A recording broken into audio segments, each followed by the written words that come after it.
Yes, y'all! It is DCTF Live coming at you on a Friday, which makes it the best show of the week.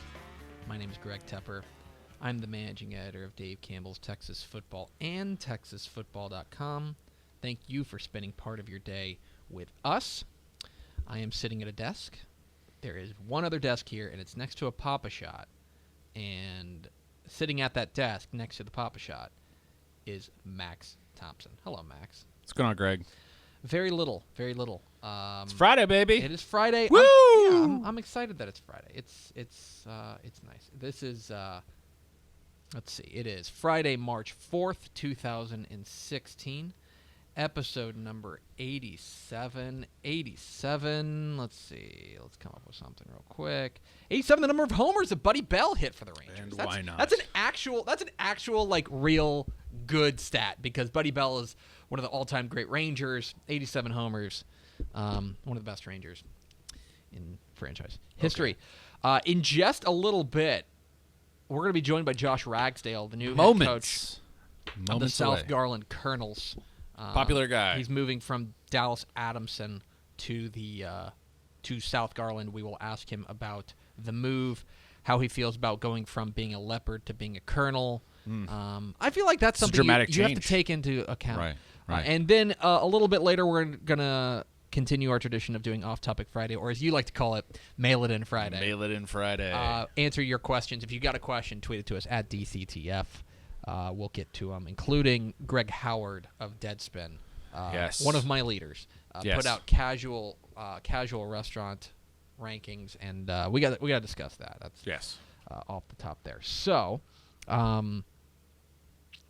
man, I really had a topic that I wanted to talk to you about. Oh no, I can't think of it. Okay, isn't that frustrating?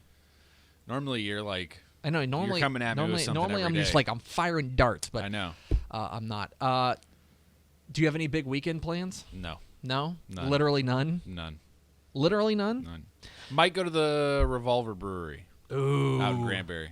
That I always feel weird, I'll tell you, and I'll admit this on the air, I always feel weird talking about like alcohol on the show because presumably we are a high schoal football show. Right. You know, we talk about high school and college football, so I always feel bad. But I'll tell you, Blood and Honey. It's a good one. Very good. Yeah. I'm always very tenuous about talking about things that require you to be 21 to imbibe. Do not drink unless you are 21. And if you drink responsibly. Thanks, Greg. A message from DCTF Live.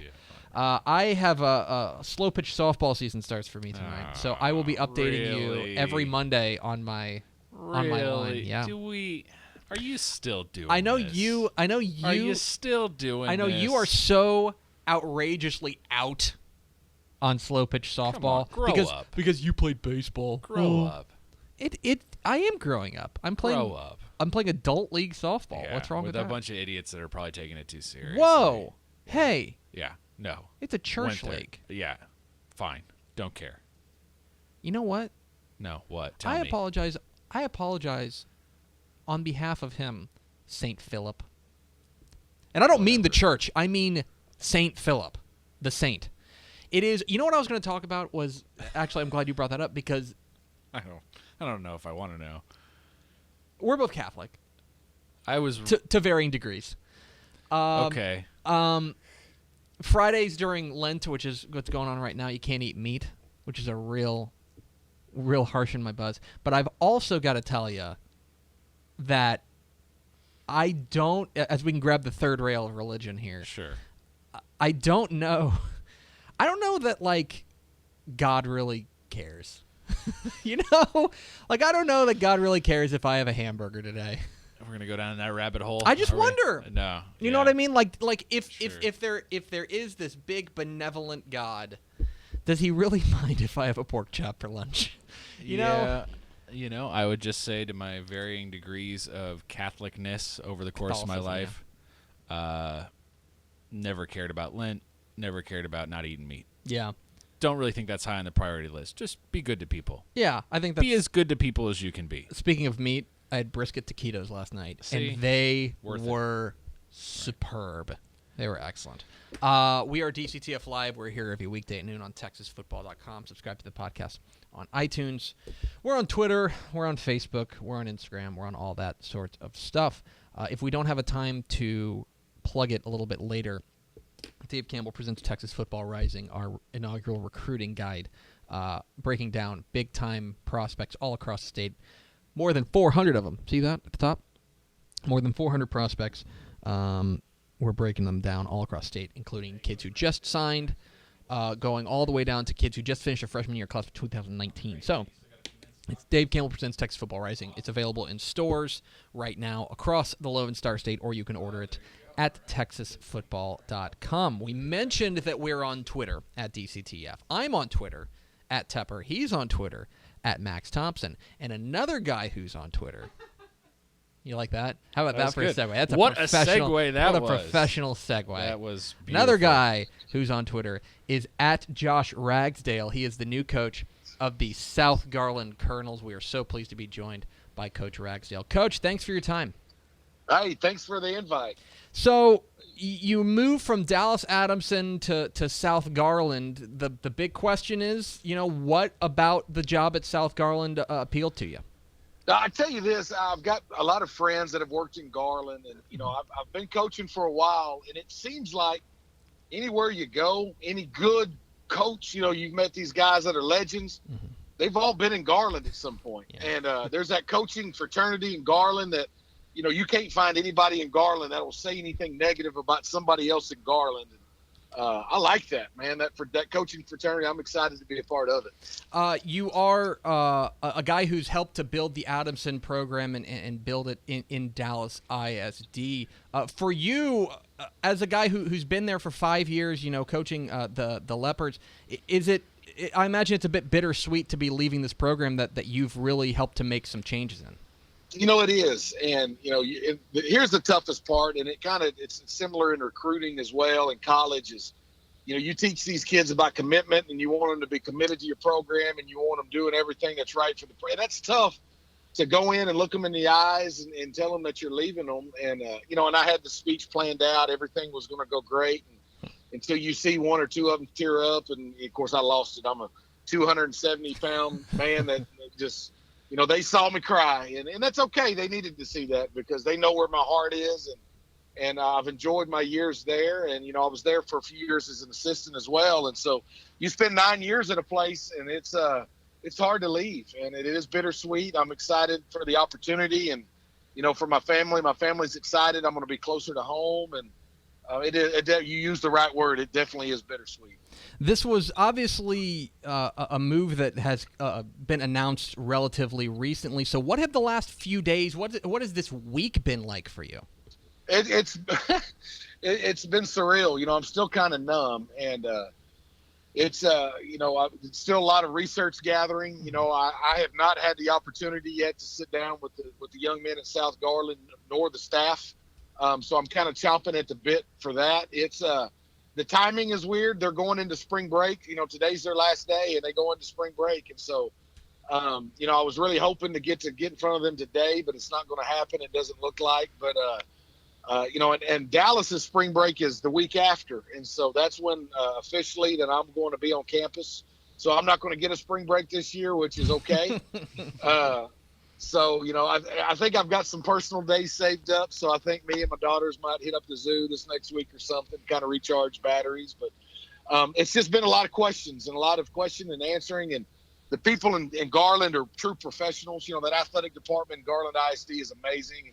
And Homer Johnson, Cliff Oldenwald, those guys are true professionals. And a lot of conversations with my new principal about, plans and working on staff stuff. And I'm like I said, I'm chomping at the bit. I'm ready to roll. What is going to be when you do sit down with your new players out there at South Garland? What's going to be that message? What's going to be the first thing you tell those guys? let's get ready to work. This is, I want South Garland to be the place that everybody wants to be at. And we're going to get working on day one. I am going to sit back and, kind of watch. I don't like being told by coaches, this is what this kid's like. This is what you can get out of this kid. I want to see it. And so I'm going to watch them, and I'm going to sit and see what kind of leaders they are, and kind of let it all unfold in front of me. We're going to start working from day one. I already had a couple of players tweet me this morning, and I've told them, get ready to work. Let's get ready to make that bracket, and let's get in the playoffs, and let's do everything we can now to start making that happen. We're talking with Josh Ragsdale, the new head coach of the South Garland Colonels, here on DCTF Live. Get involved with the conversation, hashtag DCTF Live. Coach, I want to ask you maybe a bit of a tense question about Dallas ISD. It's been a while since really people go back to those those Dallas Carter teams, when really that Dallas ISD has been a force as far as a statewide level is concerned. Having spent half a decade there in Dallas ISD, do you think that a Dallas ISD team can compete and can win a state championship? I think so. And I think you hit the nail on the head. It has been a while, and there's been some changes. Gil Garza has come in as our new athletic director from San Antonio, and he's one of the best I've ever been around. And I love Jeff Johnson. I love my time, working for Jeff Johnson as well. But Gil's come in, and there's been some changes made that, it's allowed us to be able to bring in some quality coaching. Stipends have gone up, budgets have gone up, and don't get me wrong, you need athletes to win football games, but you need those other things as well. And it's hard to keep a good coach when someone in the suburbs calls and offers them more money and for better hours and all that good stuff. But there's processes in place, and it's going to take some time. And I know Gil understands that. You've got to have a good feeder system. You've got to have a good middle school feeder system going into the high schools. And when I first got to Dallas, that was broke, and that was tough. And, you had kids that, are your feeder kids ending up at other places. And that's a tough battle to fight. And so there's some plans in places now that's going to pay dividends, but it's going to take a little time. But I think eventually, yes, I think that will happen. But, number one, that middle school system had to be fixed. And that started when Jeff Johnson was with us, and has really, been put to work even more with Gil. But there's some battles that you fight in inner city that a lot of people don't understand. And that's what's been so attractive about Garland ISD is there's so many great plans in place for athletics that I don't have to come in and ask for those things. They're already doing it. And Dallas is getting there, and it's going to take some time. There are some, and I tell people this all the time, there are some awesome football coaches in Dallas. It's just you don't see it all the time because the state championships aren't happening. Mm-hmm. But I think it's coming. It's going to take some time, but eventually I think so. And Coach, another thing that's I know very near and dear to your heart is the Take the Pledge campaign against domestic violence. This is something that you've been very involved with. You've helped to launch and get off the ground in Dallas ISD. For our listeners, can you give them a little bit of an idea of what this thing is all about and why it's so important to you? Sure. A few years ago we were invited.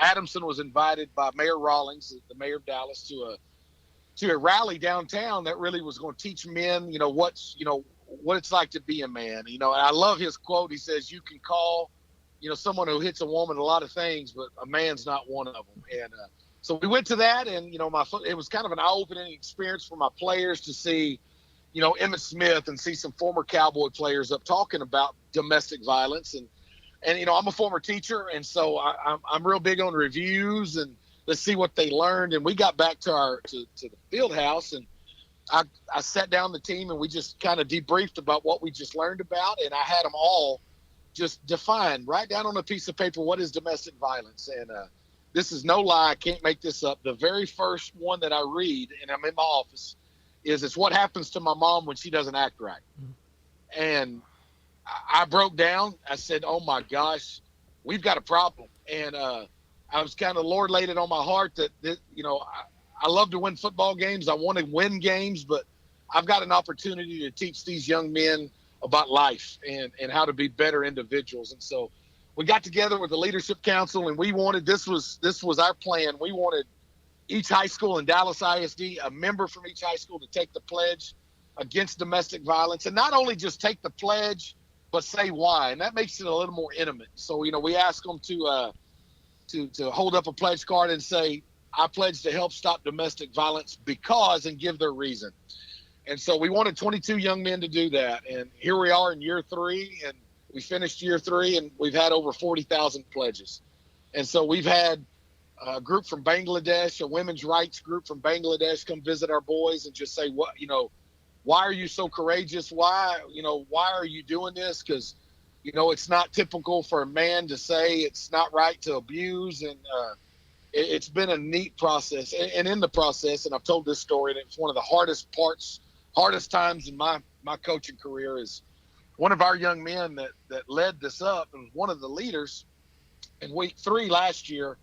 I have to break the news to him on the field in pregame that his dad had just killed himself and had shot his girlfriend in a murder-suicide attempt. And had we not been doing what we had been doing, and he hadn't been a part of our pledge and part of our campaign, I don't know what would have happened to Josh. And, he the next week was still out getting pledges saying, my dad made a mistake. I'm not my dad, but I'm going to do what I can to keep that from happening to somebody else. And we wanted to help others. We wanted to help people in the community. We wanted to do a community service, but little did we know we were helping ourselves the most. And so that's big, and I want to continue that, and I hope Adamson continues that, because that's been a big part of the community. And that's something that's going to be that I teach these South Garland young men about. Is not just about the game of football, but life and life in general. So I'm kind of looking forward to continuing that with the Colonels. He is Josh Ragsdale. He is the new head coach of the South Garland Colonels. I know Dallas ISD, very sad to lose you, and I know that Garland ISD, very thrilled to have you. So congratulations on the new job, Coach, and best of luck, and I'm sure we'll be talking soon. Hey, thank you. There he goes, Josh Ragsdale, the new head coach of the South Garland Colonels, joining us here on DCTF Live. That's one of the things that Corbett Smith, our friend, who has since moved off of the high school football beat at Dallas Morning News, but he mentioned that he was a big driving force behind this anti-domestic violence campaign that Mayor Mike Rawlings in Dallas has started and stuff. So very cool to hear him. That he sounds like he's going to carry that over into South Garland, which is great. So thank you to Coach Ragsdale for joining us. We are DCTF Live. I will say this: you forgot to ask how he feels about going from a leopard to a colonel. I'll tweet him. I'll ask him. At Josh Ragsdale. Ask him next time. Yeah. At Josh Ragsdale. We are DCTF Live. We're here every weekday at noon on TexasFootball.com. Subscribe to the podcast on iTunes. Follow us on Twitter. DCTF, Facebook.com/Dave Campbell's, Instagram.com/Dave Campbell's, TexasFootball.com. Mail it in Friday, Max. Woo! It's Off-Topic Friday. And we've got a number of topics to talk about. We're going to start with a piece that one of my leaders, Greg Howard, he is actually leaving Deadspin to go to the New York Times, which is, quite a get for the New York Times. That's true. They are he's one of my leaders. He used to write for the Dallas Observer here, which is where I'd first read his stuff, and then obviously he's done some great work at Deadspin onto the New York Times. He posted a story on Deadspin yesterday ranking the casual dining restaurants across the nation. I will tell you that coming in last, and he ranked 34. Coming in second to last was Being Hit by a Car, and coming in last was Golden Corral. And I'll tell you, I agree with that idea. Golden Corral's horrifying. So have I ever told you my Golden Corral story? Nope, but here we go. Yeah, so that's why we're doing it. So in college, it was a great place for a college baseball team to stop on the road, right? Cheap, lots of food. Coach can pay to get the team fed on the road, right? My brother's baseball team was also like this in college, and it's not that I ever really had a high opinion of going to Golden Corral. I'd had many years of going there and eating fried chicken and, whatever they had, mashed potatoes, and it was filling. It was fine. It was free at the time, so what do I care? Yeah. But then my brother tells the story of his college baseball team going there, and this is after they had implemented all the fountains, right? The cheese fountains and the chocolate fountains. And here are these 19, 20-year-old guys going through these chocolate fountains and putting everything in them. Dipping their shrimp their cocktail shrimp in the chocolate fountain, which then the chocolate is recycling itself off that shrimp into the fountain, further recycle. So you really don't know what people are sticking in that chocolate fountain at Golden Corral. Is basically what I'm saying. And I've mentioned this to you before, that when Jeff Foxworthy started doing Golden Corral commercials, that is literally the perfect combination. Yes. Jeff Foxworthy, I imagine that if you were to make a Venn diagram of Jeff Foxworthy supporters and Golden Corral supporters, it would look a lot like one circle. Sure. The top 5 that he has on this, number 1, Benihana. I will say I've never been to Benihana. And neither have I. The only frame of reference I have, I know that's kind of like the live cooking Asian place. The only thing that I have that I know is the Office episode. Right, where they go to the Benihana. Benihana right. Christmas. It's a great episode. The Christmas episode. Number 2, Buca di Beppo. I have been there. Lots of pasta. They give you big servings. Big servings. Yeah. I think that maybe we're letting our opinion of the serving size get the better of us. I think 2 is a little high. Yeah. 3, Cracker Barrel. What? Boy, I feel like this is an overdraft. Now, I think that's a big-time overdraft. What I told you yesterday is you want, there are not a lot of places I can get chicken and dumplings, let alone good chicken and dumplings. Correct. If I want chicken and dumplings, I can get good ones at Cracker Barrel. Also a very good breakfast. Everything else, I guess. Number 4, P.F. Chang's. Now, we had an interesting discussion about this. Mm-hmm. Yeah. You feel they have I feel like they have found the market inefficiency. Yes, to put it in Moneyball terms. Yes. The market inefficiency of, if you want relatively quick casual Asian food, you have one choice. That will not destroy your stomach. Yes. Yeah. You have one choice. Yeah. And that is Panda Express. Right. But you don't want to go to a mall. Oh, so right. And it also might destroy your stomach. So here's P.F. Chang's, who comes along and they give you this. I think P.F. Chang's is fine. I think I'd put it above Cracker Barrel. I'll tell you that much. I would say it's inconsistent, but again, I think the selling point is, would you like good to maybe very good Chinese food that we promise will not make you sick? Yeah. What we promise will not backfire on you tomorrow. Yeah. This is where they've risen. Number 5, Macaroni Grill. I have no use for Macaroni Grill. I've told you, I look, very nice inside, good setting. Again, I don't need 3 pounds of pasta. I really don't. Rounding up the top 10, Red Robin Burger Place, California Pizza Kitchen.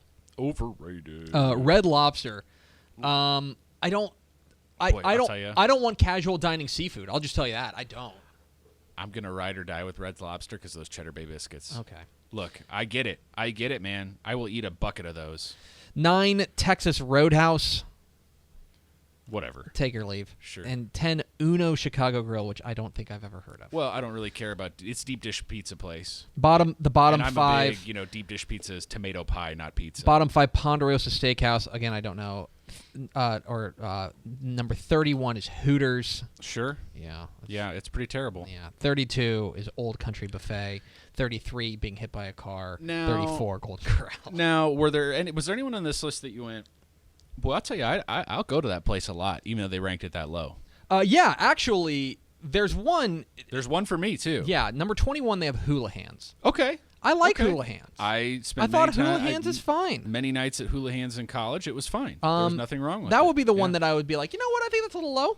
But, sure. But overall, I think it's an okay list. Yeah, what's yours? I'll ride with Buffalo Wild Wings. I love Buffalo and Wild Wings. That's something you and I just differ on. Look, I get why people don't like them, and a lot of them are pretty dumpy when you go in there. But I love Buffalo Wild Wings. I love the sauces. That's my thing. The other thing about B-dubs, the thing I think that gets to me is that I feel like it's pretty expensive. Like, for a casual dining place, I feel like they know that you're there not necessarily for the food, but for the atmosphere, and you're there to watch the big game, quote unquote. And so they're able to kind of jack up the price on you. I don't know. That's just me. Well, you know where I'm going to go with this. Where's that? I never look at the prices, Greg. Is it weird being rich? Is it like weird? Because I have to play into your complex. Because you weren't always rich. I have to play into your complex. So what was that transition like for you? You're ridiculous. Other questions. Let's see. Continuing on off topic. Friday, we had a question from our friend. It says apparently his name is Petey Boss, not Petty Boss. Yes. But because he's a pediatrician. Yes. If your children don't play football, what sport would you let them play? I want to go on record that I'm not going to forbid my hypothetical children from playing football. I'm not going to forbid it. Okay. But I'm also not going to suggest it. Okay. It's the kind of thing that if they come to me and they say, "Hey, Dad, I want to play football," I'll say, "Okay." Okay. But I'm not going to bring it up. I'm not going to be like, "Hey, you should play football." What I will tell them they need to play is baseball. So we are two stances going in the same direction. Mm-hmm. I don't know if I'll, I don't know if I end up having a boy or a girl who wants to play football, whatever. No. Not happening? Not happening. Unless the game changes and becomes more safer. Mm-hmm. Not happening. Interesting. But I'm firmly with you in the baseball camp for numerous reasons. Now, if you buy into the idea that you are going to delude yourself enough to think that this child might be a pro someday, there is no contest. Yeah. Both job security, the amount of money they're making. I think a league average in baseball is like $4 million or something like that now. $4 million a year to be a utility infielder. Give me a break. To pitch one inning every 3 days. Tell me if you think that I'm wrong. I've long held that the best job in the world is bullpen catcher. Oh, because you make league minimum, which is like at this point $500,000. Right. And you get a uniform, and kids ask you for your autograph, and you're on the team, chilling. and you get a playoff bonus, and you get all that, and you just catch. Yeah. And there's no pressure. If the ball gets past you, you're like, well, there it goes. The worst part of the job is you're going to be like the guy they dare to do stupid things all year for their entertainment. That's pretty much it. Yeah, I can get on board with that, but I don't know. Maybe it's because I've got a softball game later. Other questions we have for Off Topic Friday. Avi Zaleon, our friend at Sports AHS, asks, is food from a food truck automatically better by default? If I may issue a hot take. Uh-oh. I think I'm out on food trucks. Out on food trucks? I understand the appeal, but if I can go to somewhere, if I can go and have a sit down at a restaurant and get the same food or better, which I can, sure, then why would I go to a food truck? As someone who's one of his top 5 places of all time is probably a food truck, Eastside Kings in Austin, which was one of my little haunts when I lived there. I'm still with you. Kind of out on food trucks. I don't know. It's a novelty that I just don't care about. You and I got used to the halal carts in New York too. I really enjoyed that, but I'm just I'll go to a restaurant. Yeah, I know. I'd rather sit down and enjoy my meal. I feel like the food truck is such a all right, hurry up and eat type thing. Right. I'd rather enjoy my food. As a business venture, hey, I'm going to get my product out there and maybe do something a little more inexpensive to launch myself up. Yeah. Great idea. Go for it. But it's not my thing. I think it's the latest in a long line of American food fads. You remember when everyone was opening a cupcake place? And now it's like, oh, well, okay. Let me tell you. Cupcakes, hot take? No way. Don't get it.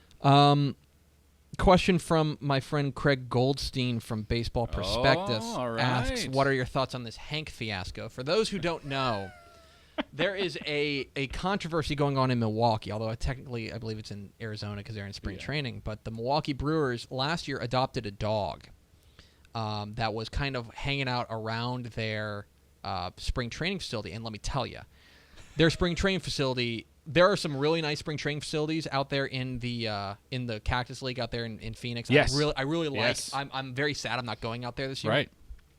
But that one ain't one of them. That's in a bad part of town.